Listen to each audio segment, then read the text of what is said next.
for me, I'll often say with the person I'm with, I just noticed that you looked at me for the first time during the session. Or I might say, I noticed that you kept looking away. Or when you say that, your spine contracts. Let's go with that. Was there a moment of misattunement? Or, some people will say, well, I'm kind of embarrassed, but I feel like I want to get away from you, right? Let's work with that, because I imagine in your history there were many times that you needed to get away from someone and you weren't able to get away. Or we know this is connected to something in your history.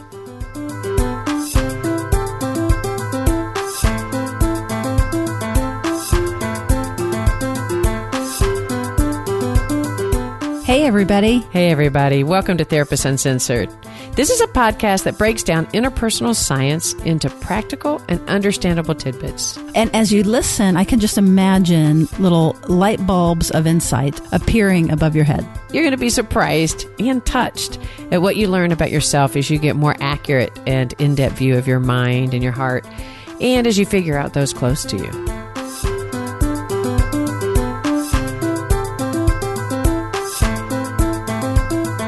Therapist Uncensored brings you decades of experience with interpersonal psychotherapy, relational neuroscience, modern attachment, and anything else they think will be helpful in healing humans. Now, here are your co-hosts, Dr. Ann Kelly and Sue Marriott.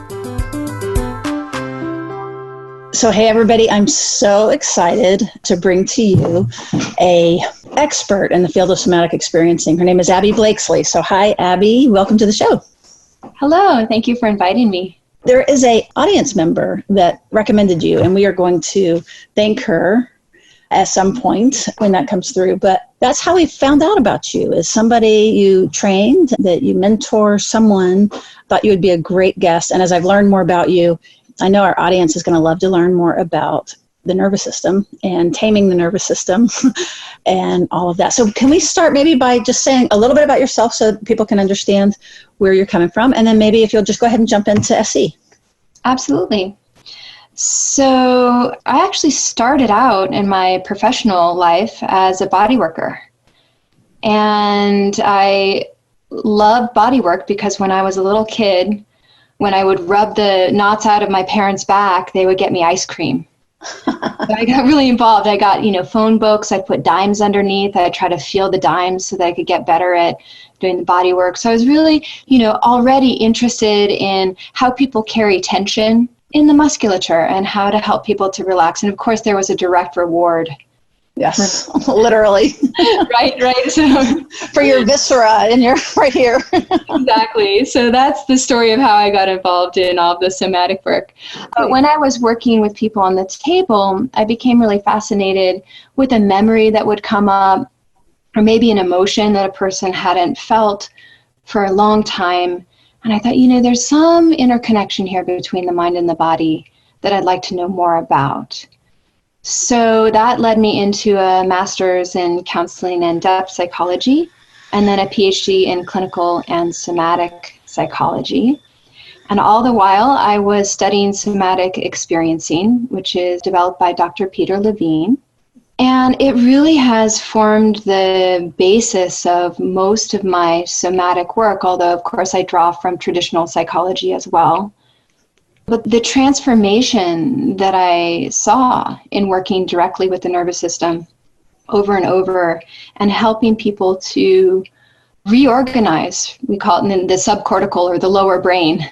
And all of this is non-conscious, right? It's if we knew how to get better, we'd just decide we'd get better, and we're smart, right? And right. If insight alone could cure us, if only, right? We would have it together, right?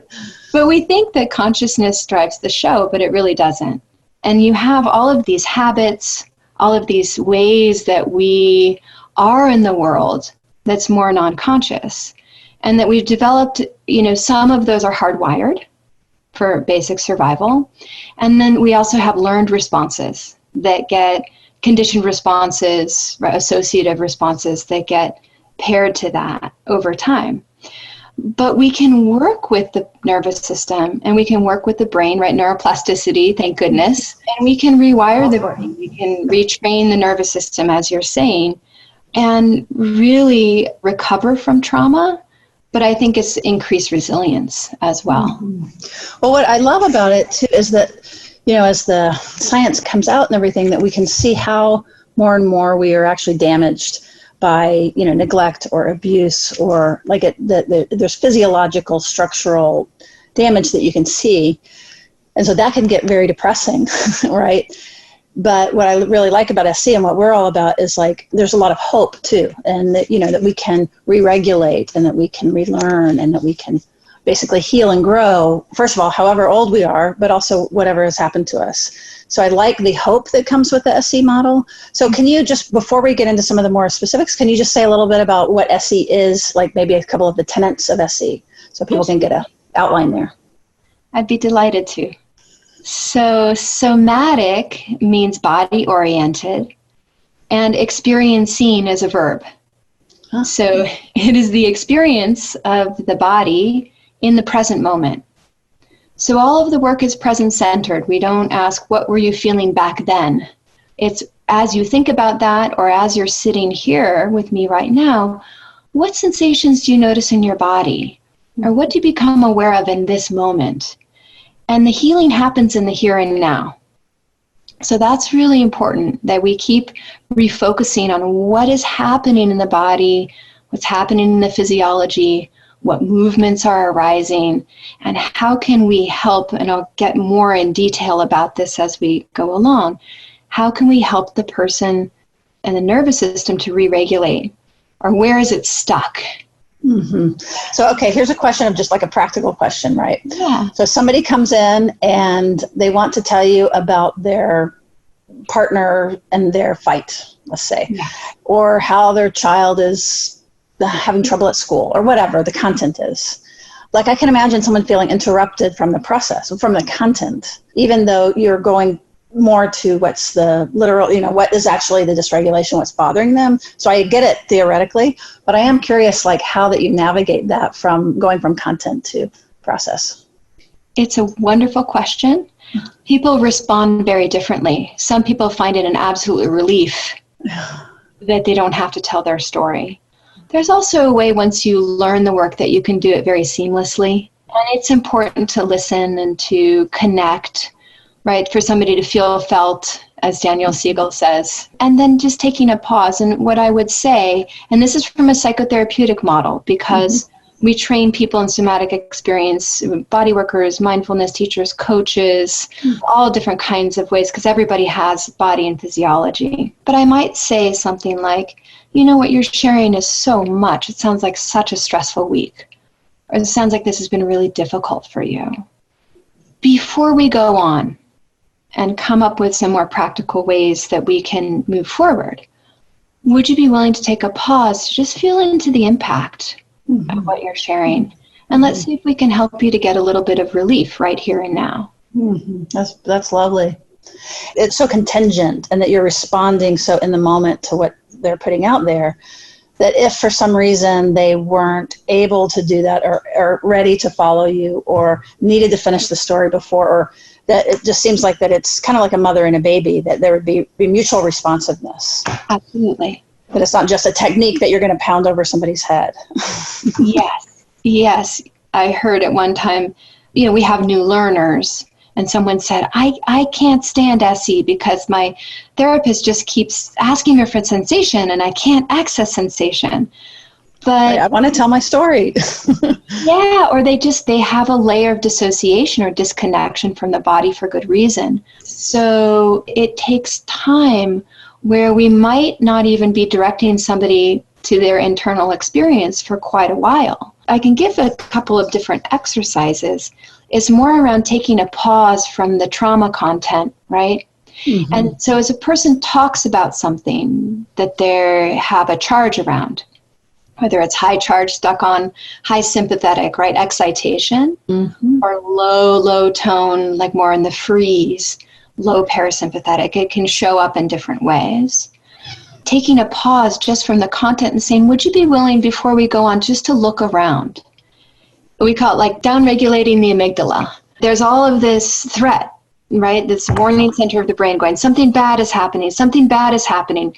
Respond. And you're saying, just notice the lamp. look at a pillow, feel something, listen to something. It can be orienting in the present moment. That just creates a little pause for the brain to recognize nothing bad is happening right here and right now. And then you get more of this downregulation wave from taking that pause. Peter Levine talks about trauma is not in the event, it's in the ongoing signals in the nervous system.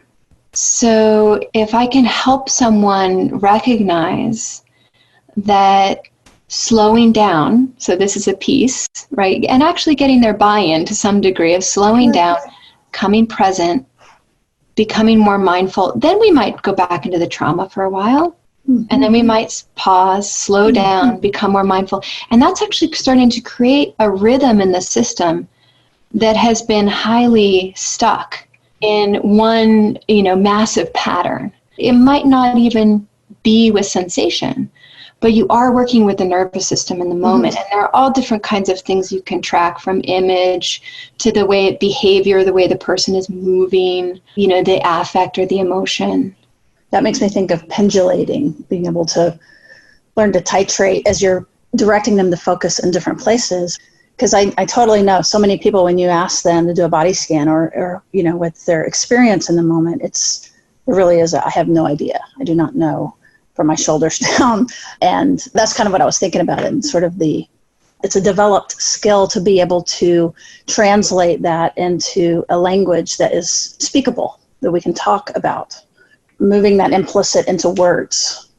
Yeah. And then, when you talk about pendulation, Peter Levine defines that as the expansion of contraction of all things, moving between expanded states and contracted states, right? And this could be in the world of physics, but it's also in the deeper rhythms of the body and the nervous system, psychologically too, right? So we're looking for those places that are stuck. They could be stuck in an expanded state, or they could be stuck in a contracted state. So let me ask you, so there's somebody listening and they're saying, what do you mean stuck? How would you know if you're stuck? What are some of the signs that your body is stuck? So could we try some exercises to start and then branch over into some more? Because I'd love to give some practical ways that people can attune and attend to their bodies. That's wonderful. And if you're listening, really see if you can slow down what you're doing. A lot of times we're multitasking, and either come back to this at a time where you can attend a little more fully, or see if you can just kind of really tune in and hear this and begin to kind of be like, this is alive, like be with us as we're doing this. This is for everybody. So please, sounds very exciting. Go ahead. So you'll notice where your body is maybe at baseline right now. So again, just sort of checking in, maybe noticing some of your internal state. And the first, we'll call it stabilization or regulation tool. And now what we're looking for is a shift from whatever state you're in to a place that feels better to you. For some people, that might feel calmer, more parasympathetic. But for other people, it might be you might feel more aliveness, more energy, more vitality. And for other people, it's just that you're feeling anything. From nothing to something. From nothing to something. Though sometimes when you go from nothing to something, what you do notice is higher charge. So just know that there's many different possibilities here. But if you can feel the higher charge, or maybe you feel a little bit more stuck on off, try one of the next things that we're going to do and see if you can get a little bit more organization in that, right? Feeling a little bit better from that state that you're sensing into. So the first one that I'd like to invite you to do is a basic orienting. Orienting is present-centered, and you can orient through any of your 5 senses. For many people, it's really helpful visually. So, using your head, your neck, and your eyes.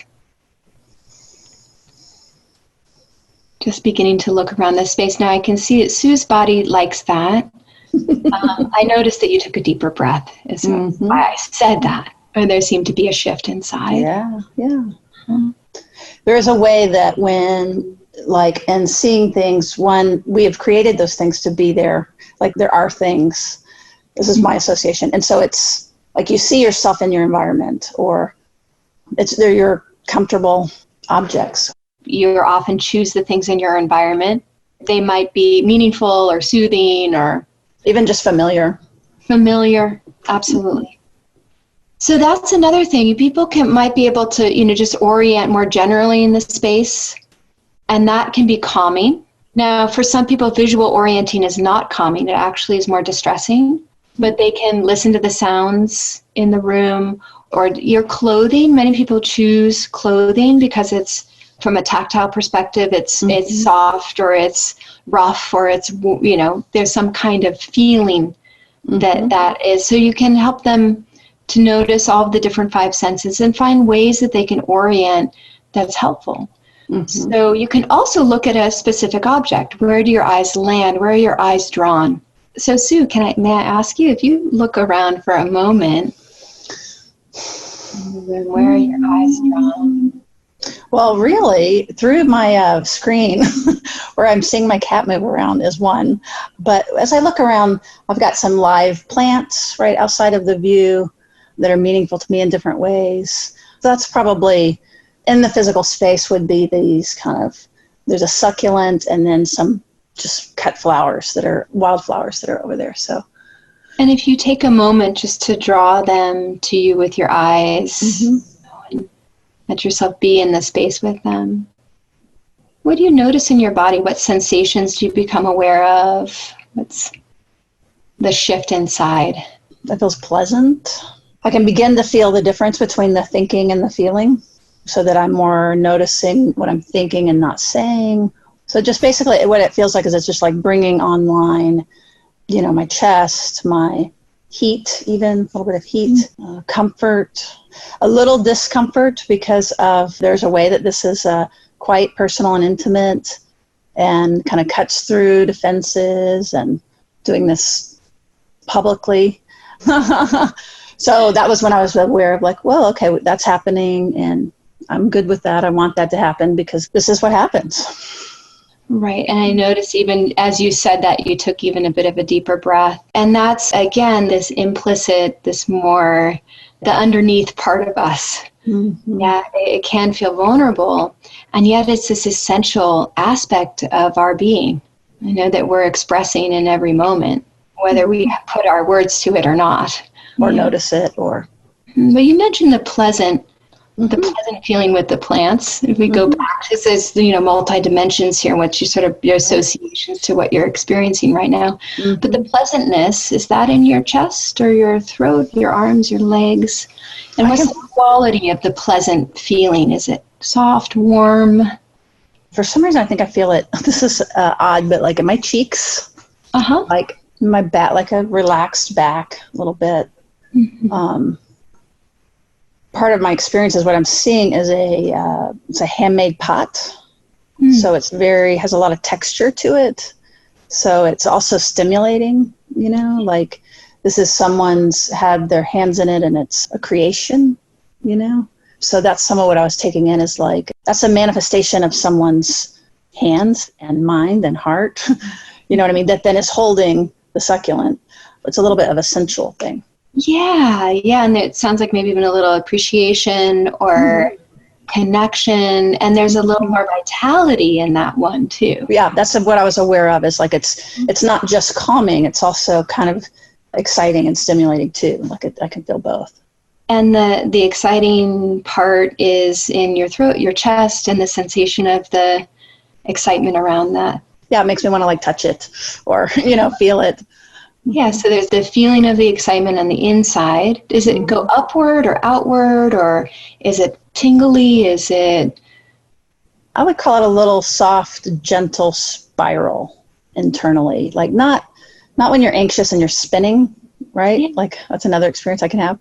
But almost like if you were to, here's my association, like if you were to have your feet, dangling your feet in some water, and you begin to like circle your foot, how it kind of creates this little spiral that's soft and gentle, but kind of, again, it's soft but interesting. Yeah, it's soft, but there's movement to it. Yes, right? Yeah, definitely. So maybe just taking a moment to sense and to be in both of you. There's that sort of the softening, but there's also this pleasant feeling of movement, this spiral. And this is such a wonderful example, Sue. Thank you for sharing. Yeah, absolutely. Thank you.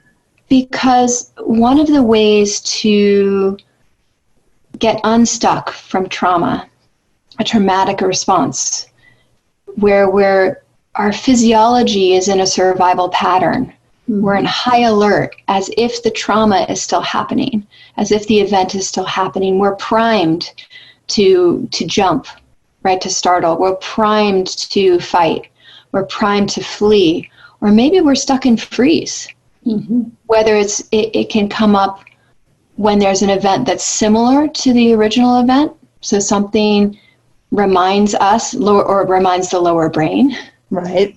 And then it goes into this survival pattern because that's what helped us to survive. Or it can actually get grooved in the nervous system pattern to be stuck in fight, flight, or freeze for long, long periods of time. And for some people, I've worked with them and they say, I've been in freeze for decades. And now through some of what we were doing right here, just pausing, taking in the environment and tracking what the nervous system does with that. It's great also in the sense that it moves, and you pointing out like a flow then made me aware of the movement of it, which when I think of that with clients, it's, the notion of any feeling will move if we stay with it, that we don't have to do anything with it, but that it'll shift, that it might grow, it'll transform, as far as being able to just stay with it. And that brought to mind is like, it comes with a mastery. I could imagine it coming into a mastery. I was relating to, I had somebody that I've worked with that has talked about legs and hips and pelvis literally being clenched until now we're able to talk. He didn't even know it. So how we started was, how do you know if you're stuck? And so the person listening out there, what I'm hearing you say is it's like a movement, like it's going from what you're aware of to something more comfortable. Is that right? If I'm just kind of repeating. Or whether you become more aware of something you haven't been aware of. Right. Or you become more regulated. For some people, it will be just a little bit. It's little by little that you grow over a long period of time. Yep. And then for others, just attending to what is. That helps to reinstate this natural pendulation or the rhythm of the nervous system. We want to be able to move between states of expansion and contraction. We want to be able to move when something threatening comes towards us, right? Our bodies will instinctually go into a threat response cycle. And this is one of the great gifts in my mind that I think Dr. Peter Levine has offered to us, is the question of, why do wild animals not walk around with post-traumatic stress disorder, right? And there's some really great other literature about that by Dr. Robert Sapolsky, why zebras don't get ulcers. Because if they did, they'd be lunch, right? And insomnia and startle response. Right. I mean, they're pretty startly, a lot of prey animals are startly, but they can go back to grazing, they can go back to mating behaviors, they can, they can move within the environment where there's a regulatory flow between, all right, now I'm eating my food. Now there's something in the environment that calls my attention. And I go into an alert, go into a defensive orient, and I evaluate, orienting, and I evaluate, do I approach or do I avoid? Right? Oh, I avoid. There's something dangerous here. With humans, we might go more into a social response. Who are you? What are you doing here? Get away from me. Stop.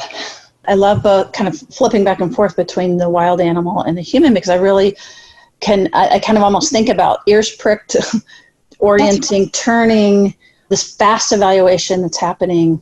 We're not far from that. And human beings do the same quick evaluation sequence that animals do. In fact, it's mitigated by the lower brain. So the amygdala, the hippocampus, but the neocortex is the rational brain, the last thing to know. Peter Levine tells a story about a colleague of his who was on safari in Africa and had her toddler in the front seat. And before she knew it, The window was open. She jumped across, rolled up the window.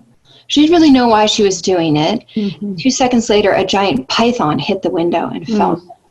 But something from her 5 senses gathered that something dangerous was occurring to her offspring. She jumped into action. So then she got a burst, right, of sympathetic or excitation. Right. And she executed a whole movement sequence. Her rational brain totally not knowing. Right. It's too slow. Goodness, right? It's too slow. And, you could go into fight, you could go into flight. Now, those are active defensive responses. The body might also go into a passive defensive response, which is a freeze response. This is really important. There was not a lot of research done on the freeze response in humans. Some with sexual assault survivors with tonic immobility. But more and more, we're seeing that many of the symptoms of trauma have correlates to being stuck in this freeze, low tone.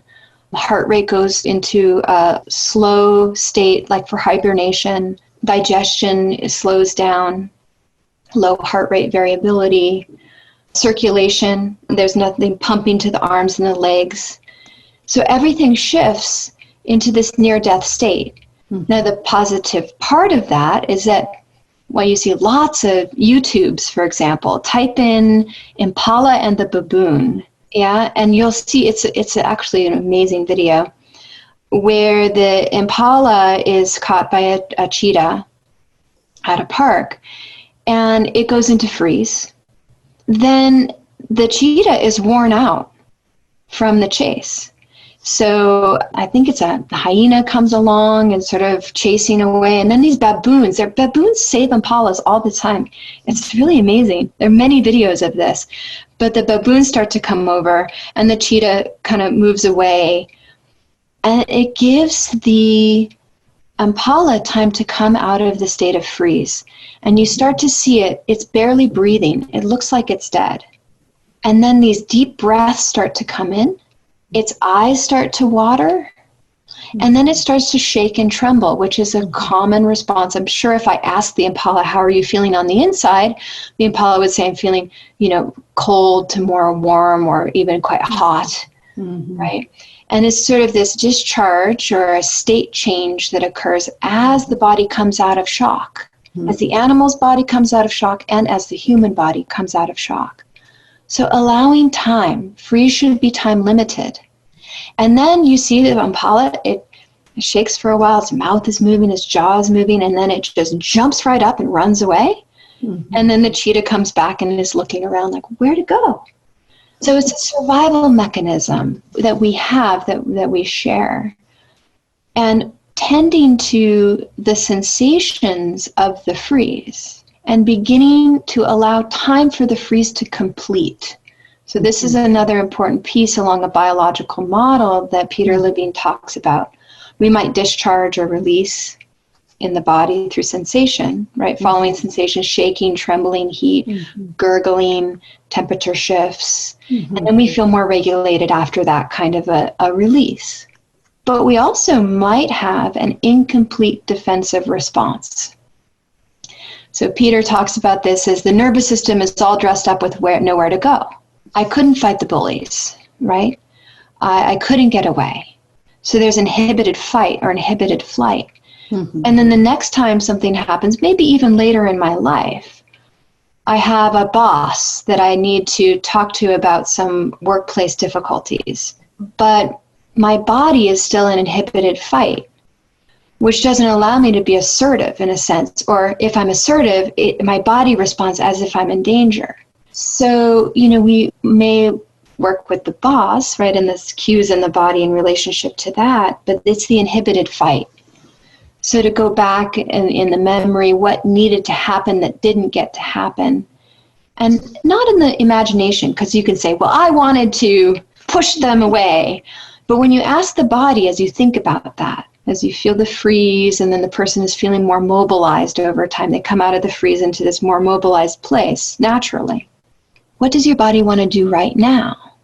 All kinds of interesting things. I want to kick. I want to push. I want to It is so weird. My jaw is opening and closing. Well, let that happen for a while and let's see what happens next. Wow, I just feel like I want to bite, right? Or if I feel like flames could come out like I was a dragon, well, let yourself feel that, right? So there's these completion cycles. And then the next time that the body, the person comes up with a fight situation, they don't have that same stuck signaling of the inhibited fight. They have that channel available to have multiple options of response. It's gotten reorganized.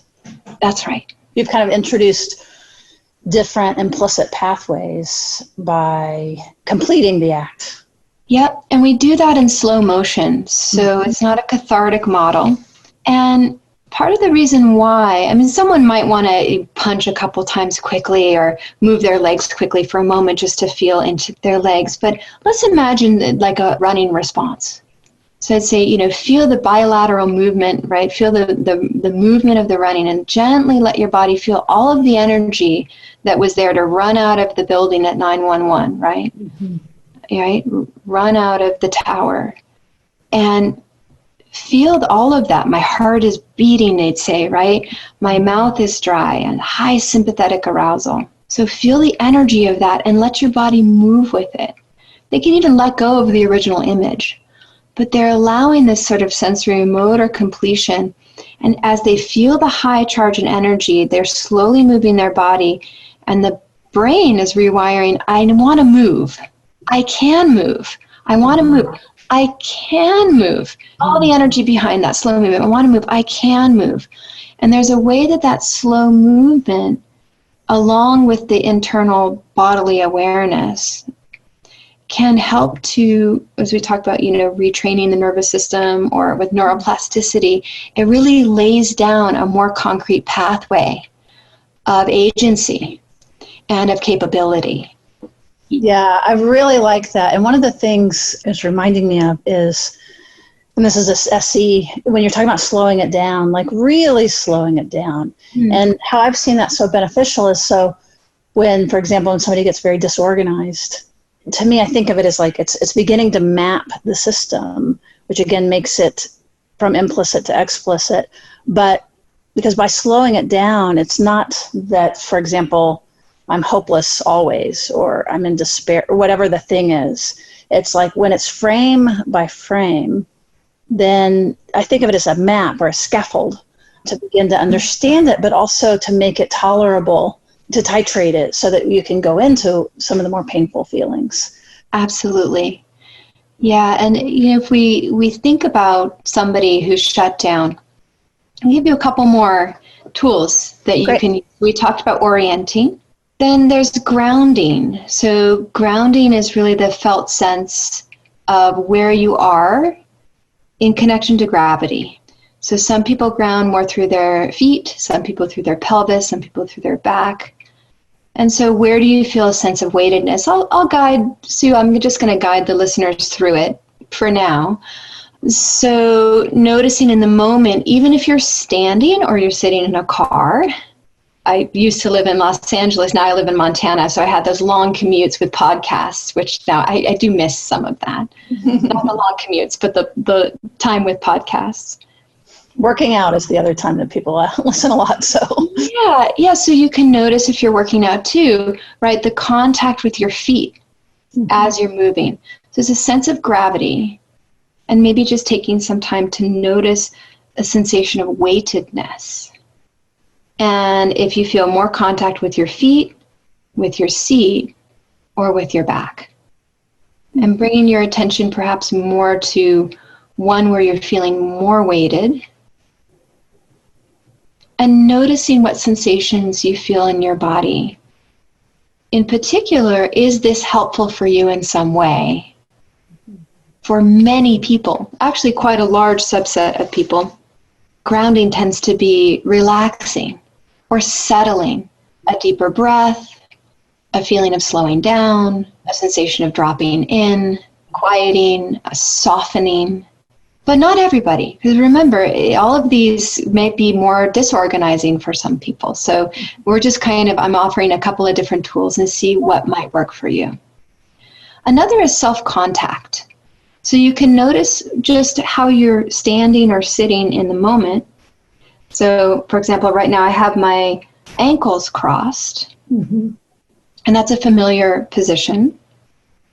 So noticing just if you're in a familiar position for you,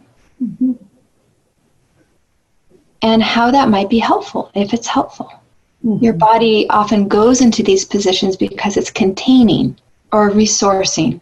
And if you're in a position that doesn't feel that, you can move to one that does. And just taking a moment to take in what you naturally do and notice how that makes your body feel. Both the sensations, do you feel more alive? Do you feel more relaxed? Do you feel more present? And now you can actually direct contact. So many people put their hand on their chest, other people on their belly. You can also put your hand on the back of your neck, like the brainstem, and then another hand on your forehead for the neocortex. It's like a little bit of a hold. I'm confused now. Hold on. There you go. Yeah. So one hand on the back of the neck, kind of near the occiput, that little divot, right? And you can just even imagine the structure of your brainstem. So there's a hand on the forehead, and then there's a hand kind of, I put it up underneath my hair, kind of pressing. It's like a holding of the heavy head. And for many people, this can be very soothing. It feels like, everything's draining down, and there's a softening of the face and a warmth, right? Or again, greater awareness of I can feel more flow in my body, or more energy, or I can feel electricity. There's a lot of different possibilities. It's like interoception, or the awareness of one's own body. When we bring consciousness and sensation together, it's kind of poetic. A lot of folks are familiar with polyvagal, interoception and neuroception. Similar, different? They are different. So interoception is studied by Dr. Bud Craig. He's a wonderful, not for the faint of heart book called How Do You Feel? But they recognized quite early on with functional magnetic resonance imaging studies, fMRI studies, where there's blood flow in the brain. When people felt cold, this area in the insular cortex would light up. So the insula is one of my favorite parts of the brain, as is research. And so then they started to map all different kinds of sensory experiences that people became aware of. Now, I have sensations occurring in my body right now that I'm not aware of. So my insula is not going to light up. But if I'm aware of the warmth in my hands, then the insula lights up. It's a crossroads between sort of consciousness and internal bodily states. Interoception, the insula, you can actually thicken your insula.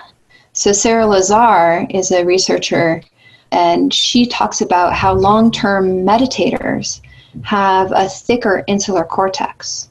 There's also some really interesting work by Critchley that says that people who have thicker insulas score higher on empathy tests. Well, that would certainly make sense. Right, and that goes right into that feeling of feeling felt, right? If you can feel your own feelings, your own sensations, you often have a better read on as you're seeing, as you're taking in another person. Yep. They also have some interesting things that, so the safer you feel, the more you actually have the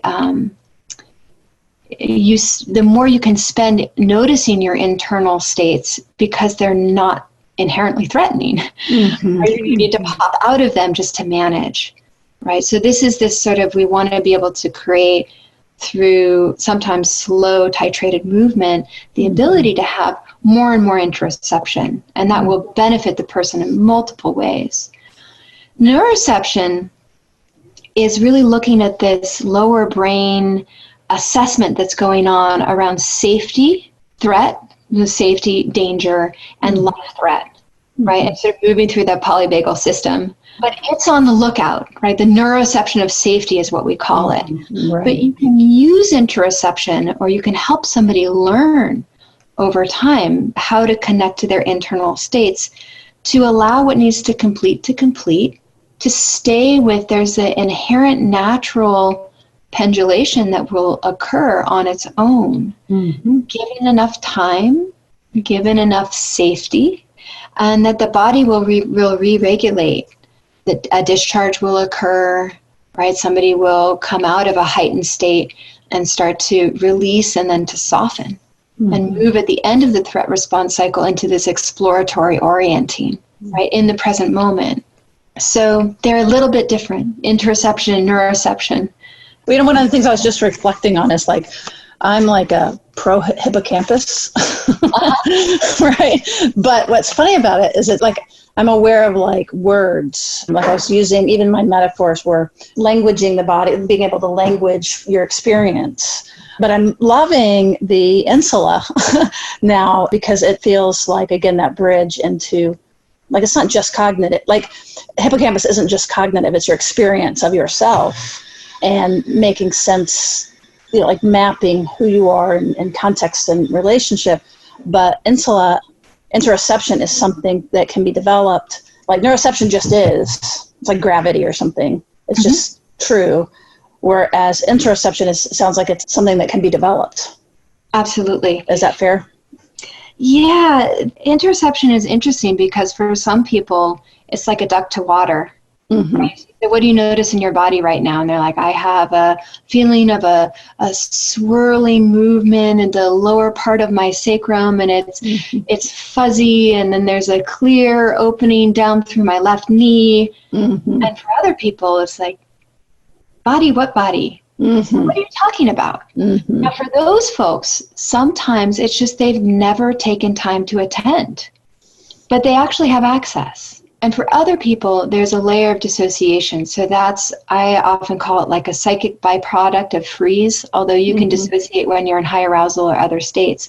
But it's often paired to freeze, where we were in a situation where there was life threat.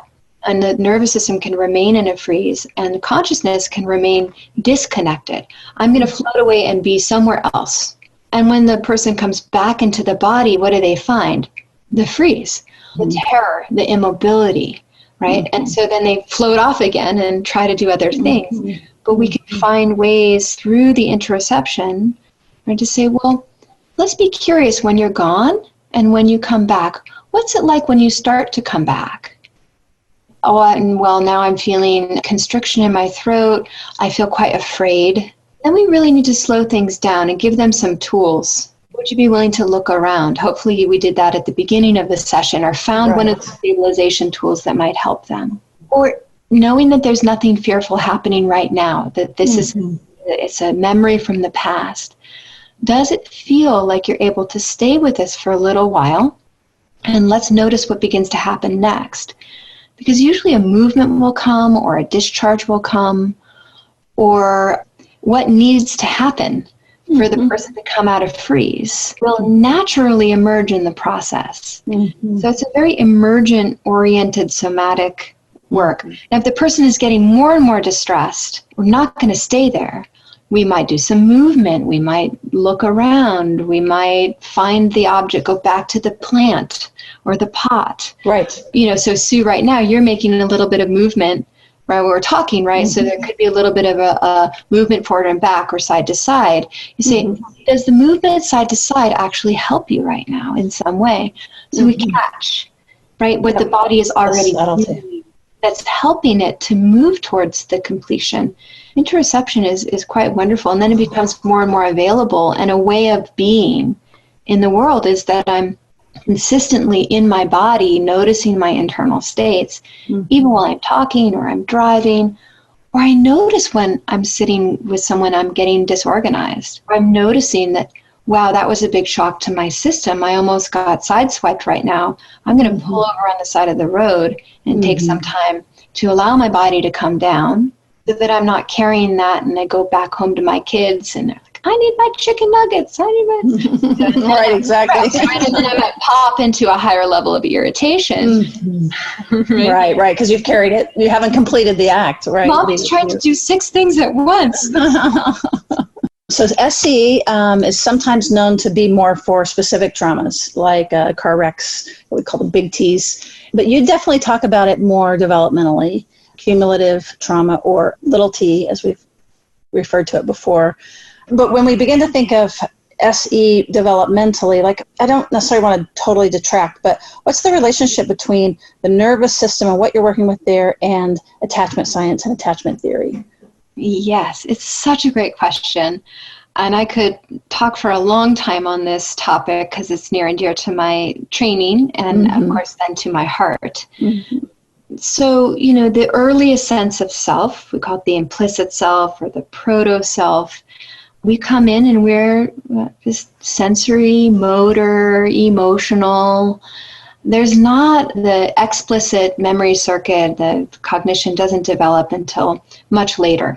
We're taking in the environment and we're taking in the primary relationships that are around us.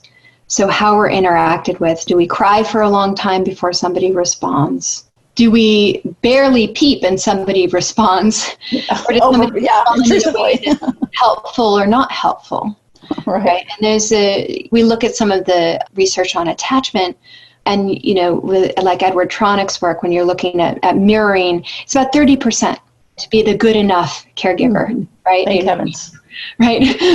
Totally. I cite that a lot. Or the good enough therapist. Yes.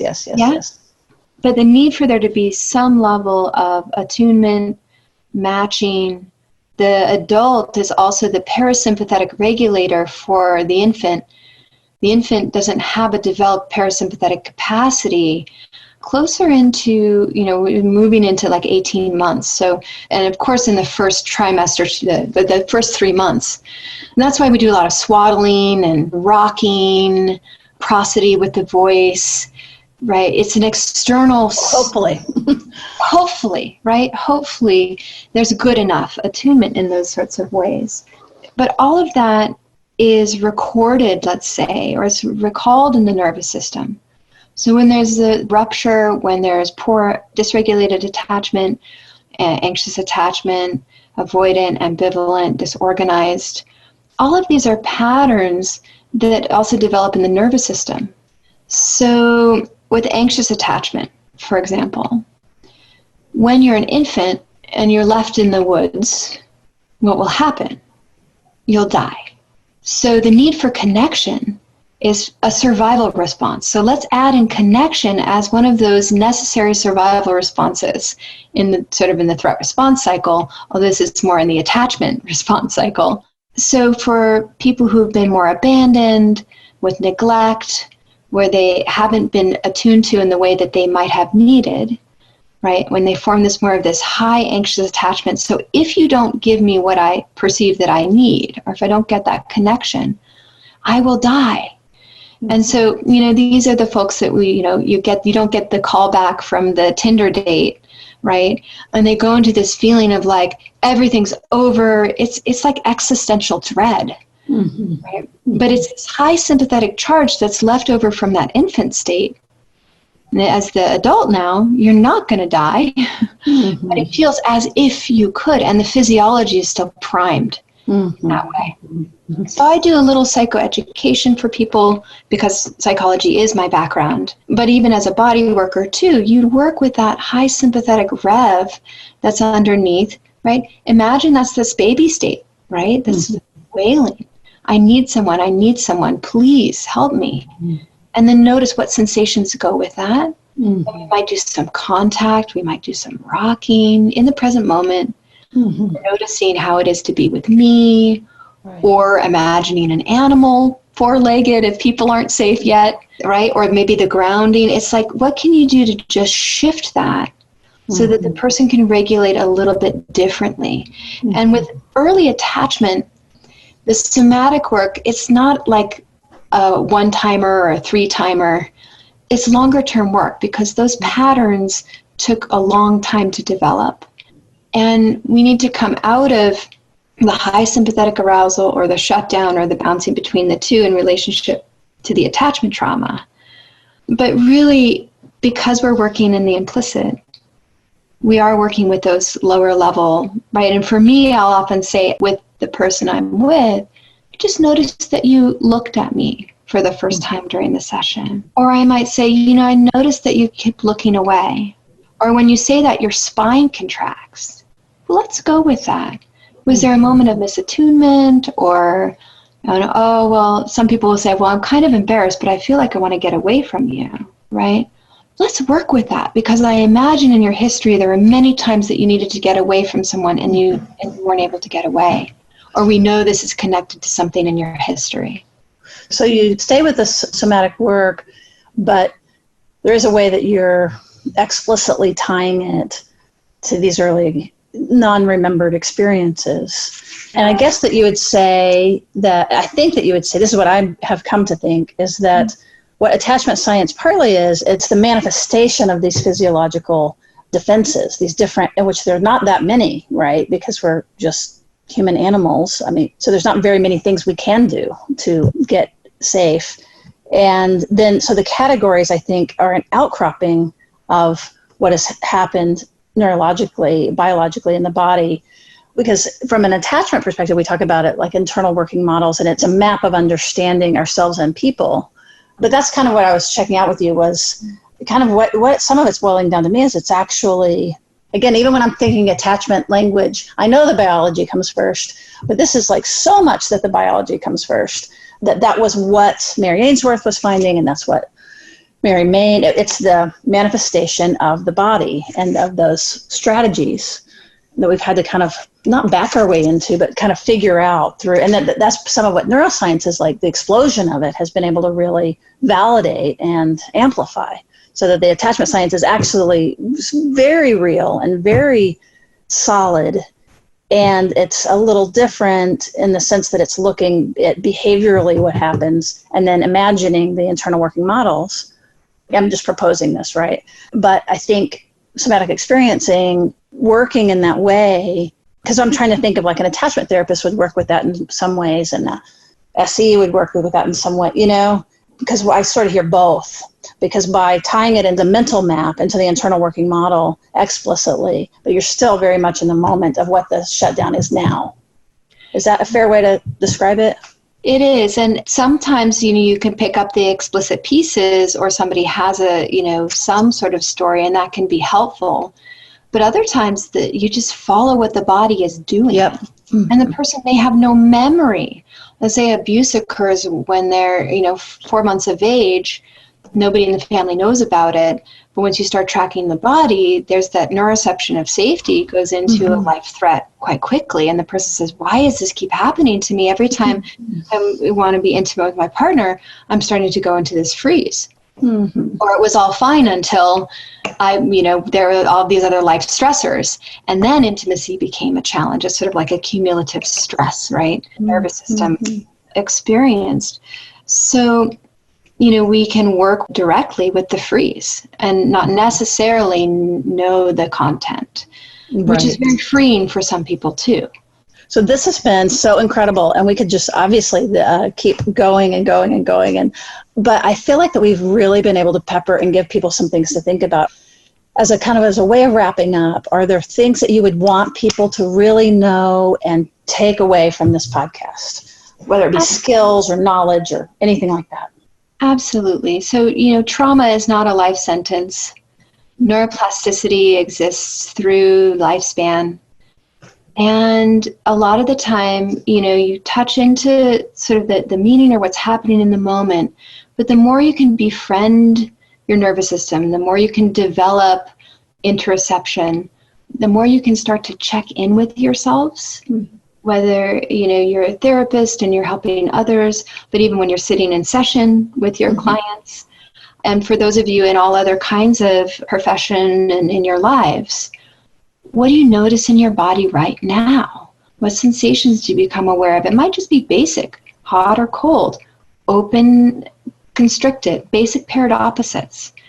And then if you find some place that feels less comfortable, make some contact, do some orienting. Maybe even do a little gentle movement and notice if it helps you to feel a bit more regulated. So these regulation tools, skills, practices, those are things that I would definitely hope that as we covered some of those in our podcast today, and then to know this kinship with wild animals. right? Sometimes our lower brains are going to go into these responses, and it may be really beneficial to see a somatic experiencing practitioner or someone who works in another somatic or body-oriented psychological model that can really help you to get underneath, to get unstuck. Because that survival physiology is dressed up with nowhere to go, and we can reorganize that. So it's very hopeful. I can't tell you, of all the thousands of people and all over the world, I teach nationally and internationally, and we all have bodies. And for many people, this kind of work it's the missing piece. Yeah, I love that. And so those of you listening, if you do kind of do a quick check-in with yourself right now, know that you can't do this wrong. If you don't get anything right away, it's not wrong, but because you're already beginning to send little spikes of inquiry internally. Even if you just know that you're hungry and you weren't aware of that before, that's a great beginning. And I know that there may be people very interested in developing this work. Can you tell people how to reach you? And you might even mention your trainings that you do. Yeah. So I am a trainer for the Somatic Experiencing Trauma Institute. So if you're a professional and you work in any healing modality, probably about 75% of the people who come to our trainings are in mental health. But we have medical, mindfulness teachers, body workers. Many teachers recently have been coming in. But anywhere where coaches, where you interact with trauma in the body, we train professionals. So I teach in California and Montana.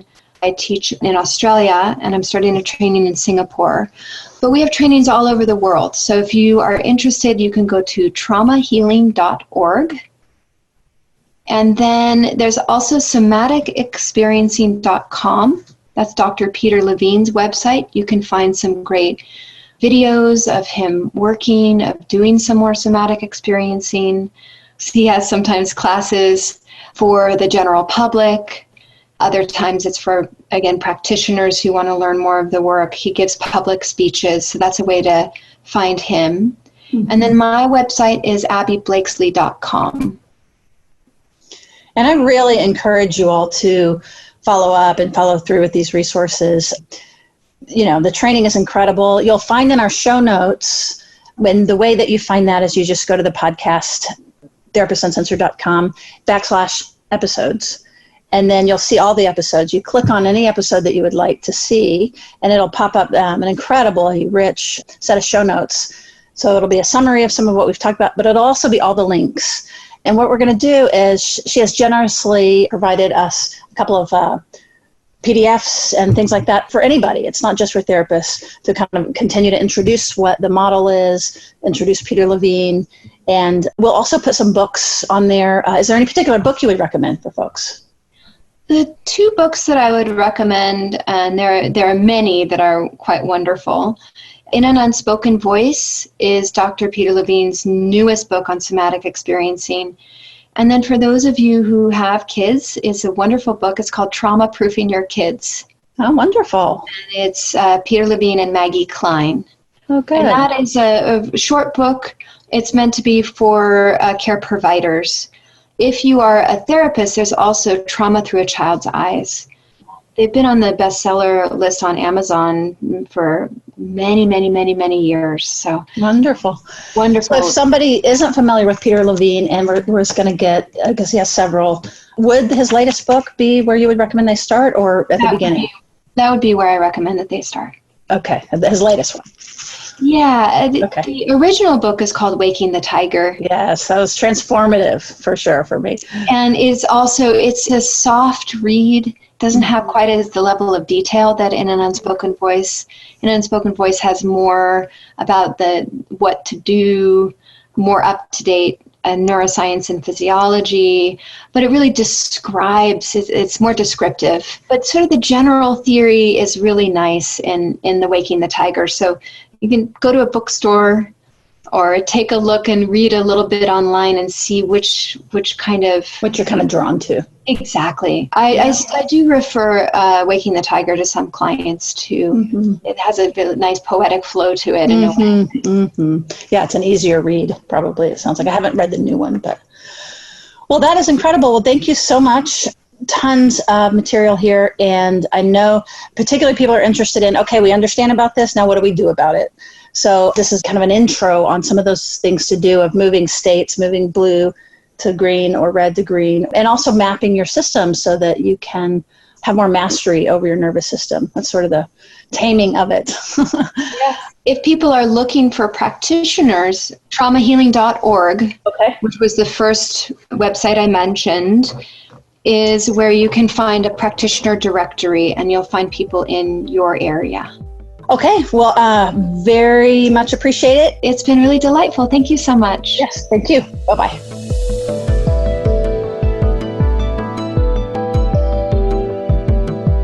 Therapist Uncensored is Ann Kelly and Sue Marriott. This podcast is edited by Jack Anderson.